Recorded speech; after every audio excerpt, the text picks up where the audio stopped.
Okay guys, I'm sorry kailangan kong putulin at magkaroon tayo ng part 2 kasi itong mga construction worker kanina pumanik dito sa balkonahe ko and sobrang maingay, nagpupukpok sila, nasa bubong sila sa bahay ko. Alam mo yun, Diyos ko, ayoko ma-stress. Anyway, I don't want to repeat the reading, okay, because the message is coming clearly for me. Okay, andito na tayo sa Tower, which is something that needs to collapse. Okay, something that needs to fall down. And this is the energy that the universe wants you to develop. I don't know. There's may ano sa underlying energy niya, there's parang torn between the thing that you do and you know, this person who's offering you that cup, parang torn between emotion or love and work. Okay, and that dynamic, I don't feel it's the situation or the relationship that needs to, parang you need to let it fall down, but the dynamics of that situation, kasi here somebody is trying to reach out, but the other person is very focused on what he is doing, masyadong this is very playful energy. And this is the Pisces card, okay? The Page of Cups. And the other person is very focused on a project, the career, something that he is building. And nahati yung path or yung time, yung priorities. I don't know. But this is something na kailangang yung dynamics na to, parang you have to know your priorities. Yung dynamics has to collapse. Ano yung mas importante for you? Okay? Of course, work is important. Pero kung wala ka nang ginagawa kundi magtrabaho, mapabayaan na yung family, yung mga kids, yung leisure, alam mo yun, yung playtime. So medyo, there is a need also to consider that. Okay? So, kasi I feel yun yung nagkakos ng conflict between the two of you.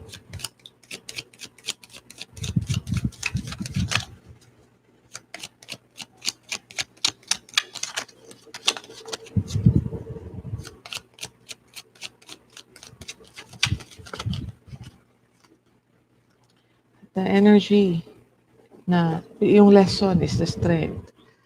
Okay.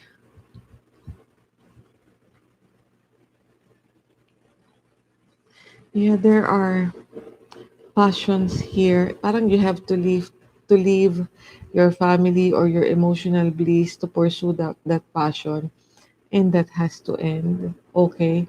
Parang that is the beast inside you na kailangang i-tame. I feel it's about priorities. Okay? I feel it's about what is more important sa'yo. Your home, your family, your job, it's kasi there's a struggle eh. There's a struggle ng power here. But this energy, parang you always have to leave what makes you um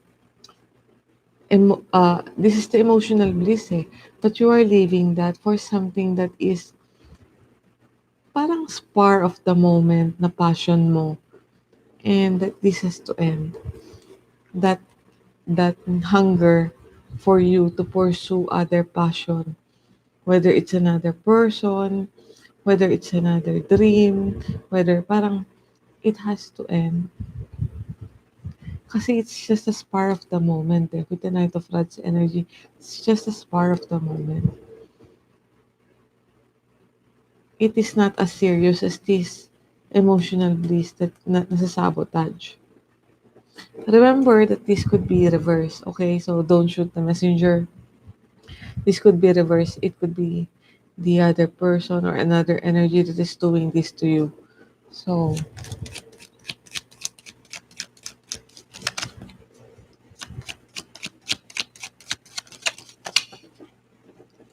yeah, the outcome will still be the two of wands. There are two kings here. The king of cups, which is who can love very deeply, pero he's not showing that emotion. And here is that energy of sabotage again. The one is very passionate. The one is very, parang pag meron siyang gusto, may project siya. These are two cards of deceit. The Seven of Swords and the Moon. These are two cards of deceit. These are two cards of doing things in the dark. And there are two kings. Perhaps this is not necessarily pero to some of you, this could be um, same-sex relationship, two guys, but it's just the energy. So very masculine yung dalawang energy here. And kaya ito nangyayari. Nagtagisa ng power. You're trying to control each other. One is using the emotion, one is using the passion. Okay, and pareho kayo actually na may contribution kung bakit sabotage yung relationship. And if this is not going to change, the dynamics is not going to change, then you will be in this position where parang you feel stuck.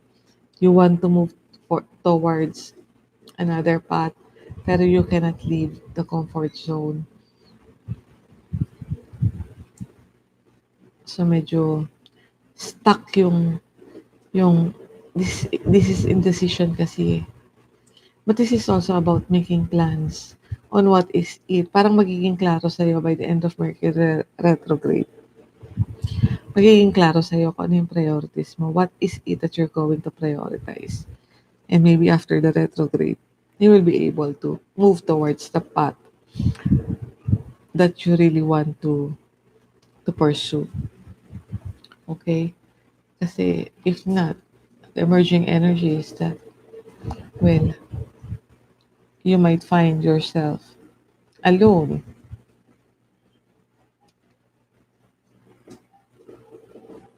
Okay?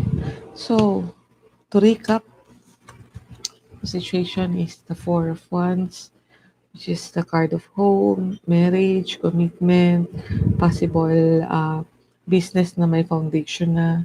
Okay? But at the moment, this is something that parang you want to leave behind. And the reason for that is because